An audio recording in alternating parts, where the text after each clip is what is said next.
আজকের এই একটা রেসিপি দিয়ে করে ফেলতে পারেন অনেক রকমের রেসিপি। নমস্কার, কুইজিনিয়া চ্যানেলের পক্ষ থেকে সকলকে জানাই সাদর আমন্ত্রণ।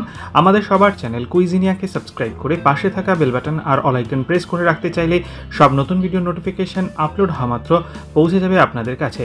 স্যান্ডউইচে আলুর পুর কিংবা কোনো চপের জন্য আলুর পুর বা ডাল ভাতের সাথে এই আলু মাখা কিংবা হতে পারে পটেটো রোল, সবের জন্য একটাই রেসিপি। নিয়েছি কিছুটা পরিমাণ সেদ্ধ আলুটাকে হাত দিয়ে একটু ম্যাশ করে রেখেছিলাম। এরপর এতে একে একে দিয়ে দিচ্ছি স্বাদ অনুযায়ী নুন, দিচ্ছি বেশ কিছুটা পরিমাণ বাটার, তার সাথে দিচ্ছি ভেজ মিউনিস। এই ভেজ মিউনিসটা কিন্তু আপনারা দোকানে খুব সহজেই পেয়ে যাবেন।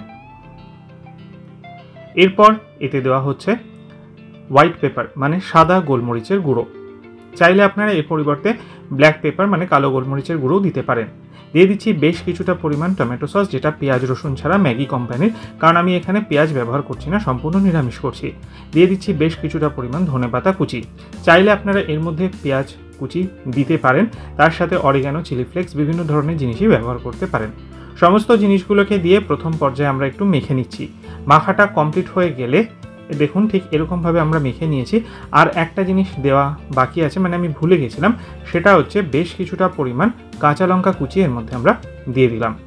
তারপর আরও একবার মেখে নিলাম, তাহলেই কিন্তু এটা রেডি। ভাত ডালের সাথে খান কিংবা পটেটো রোল বানিয়ে খান বা স্যান্ডউইচের পুর হিসেবে খান কিংবা কোনো চপের জন্য কোটিং, সবেতেই কিন্তু একটা রেসিপি করে দিতে পারে কামাল। আর তার সাথে পছন্দ অনুযায়ী পেঁয়াজ রসুন কুচি এগুলো মিশিয়ে নিতেই পারেন।